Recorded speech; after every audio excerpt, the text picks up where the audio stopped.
आपल्याला माहिती आहे शेतकऱ्यांच्या पाठीशी आपलं सरकार सातत्याने उभं राहिलं। आज आपल्या सरकारने मोदीजींची शेतकरी सन्मान योजना ते 6000 रुपये द्यायचे, आपण नमो शेतकरी सन्मान योजना आणली, त्यात 6000 रुपयाची भर टाकली, आपल्या शेतकऱ्यांना आपण 12000 रुपये देतो।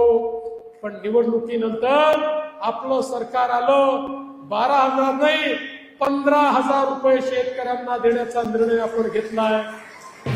शेतकरी मित्रांनो, आज मी तुमच्यासाठी एक अत्यंत महत्त्वाची आणि आनंदाची बातमी घेऊन आलो आहे। ही बातमी थेट महाराष्ट्रातील शेतकऱ्यांच्या हृदयाला भिडेल अशी आहे। सरकारने पुन्हा एकदा आपल्या शेतकऱ्यांसाठी मोठी मदत जाहीर केली आहे आणि त्यामध्ये नमो हप्ता म्हणजेच 2000 रुपयांचा हप्ता थोड्याच दिवसात तुमच्या बँक खात्यात जमा होणार आहे। मागील काही महिन्यांपासून शेतकऱ्यांची परिस्थिती अत्यंत कठीण होती। पावसाचे अनियमित वितरण, पिकांचे नुकसान, महागाईचा प्रचंड दबाव आणि रोजच्या खर्चातील ताण यामुळे शेतकरी वर्गाला खूप त्रास सहन करावा लागत होता। अशा परिस्थितीत ही रक्कम थेट बँक खात्यात येणे हे केवळ आर्थिक मदत नाही, तर शेतकऱ्यांच्या आयुष्यातील एक ऊर्जा आणि आशेचा किरण आहे। मात्र लक्षात ठेवा, हा हप्ता मिळवण्यासाठी काही अटी आहेत। फक्त ज्या शेतकऱ्यांना पीएम किसान सन्मान निधीचा मागील हप्ता मिळालेला आहे तेच नमो हप्ता योजनेचा लाभ घेण्यासाठी पात्र आहेत। याचा अर्थ असा की जर तुमच्या बँक खात्यात 2 ऑगस्ट रोजी पीएम किसान योजनेचा 20वा हप्ता जमा झाला असेल तर तुम्हाला थेट 2000 रुपयांचा हप्ता मिळणार आहे। मात्र जर तुम्हाला पीएम किसानचा हप्ता आलेला नसेल तर नमो हप्ता मिळण्याची शक्यता नाही। त्यामुळे प्रत्येक शेतकऱ्याने आपले खाते, आधार कार्ड आणि अर्जातील माहिती अचूक आहे की नाही हे तपासणे अत्यंत आवश्यक आहे। शेतकऱ्यांच्या हप्त्यांचा खर्च फक्त तुमच्या घरखर्चासाठी नसतो, तर त्याचा थेट परिणाम पिकांच्या लागवडीवर, बीज, खत आणि इतर शेती संबंधित खर्चांवर होतो।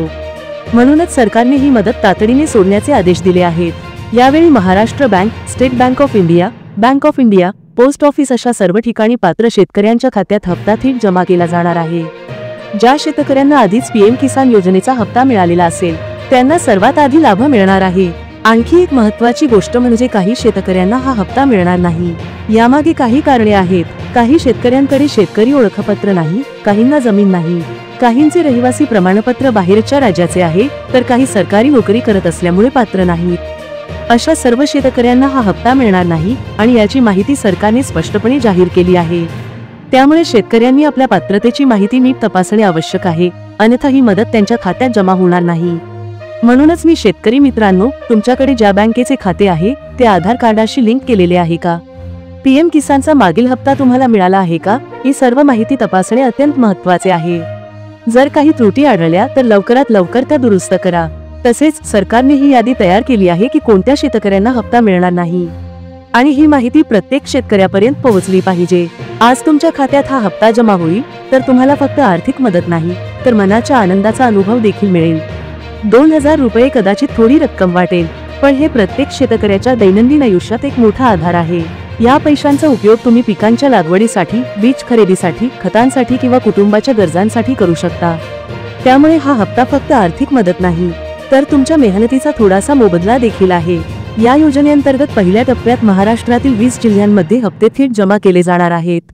यात सातारा, नांदेड, यवतमाळ, छत्रपती संभाजीनगर, सिंधुदुर्ग, रायगड, रत्नागिरी, जालना, बीड, बुलढाणा, सोलापूर, वाशिम, अकोला, नंदुरबार आणि धुळे असे जिल्हे आहेत। या जिल्ह्यांमधील पात्र शेतकऱ्यांना सरकारच्या आदेशानुसार हप्ता थेट त्यांच्या बँक खात्यात जमा होईल। त्यामुळे शेतकरी मित्रांनो, तुमचा जिल्हा यामध्ये आहे का ते नीट तपासा। शेतकरी बांधवांनो, तुम्हाला जर मागील हप्ते राहिले असतील किंवा पीएम किसानचा हप्ता मिळाला नसेल तर तुम्हाला हप्ता मिळणार नाही। हे लक्षात ठेवा, अशा शेतकऱ्यांसाठी सरकारी अधिकाऱ्यांकडून मार्गदर्शन उपलब्ध आहे। योग्य कागदपत्रे आणि अर्ज भरल्यानंतर तुमचा हप्ता थेट खात्यात जमा होईल। शेवटी शेतकरी मित्रांनो, या योजनेमुळे तुमच्या हातात थेट आर्थिक मदत येणार आहे। ही मदत केवळ तुमच्या आजच्या गरजांसाठी नाही तर भविष्यातील शेतीसाठी देखील उपयुक्त ठरेल।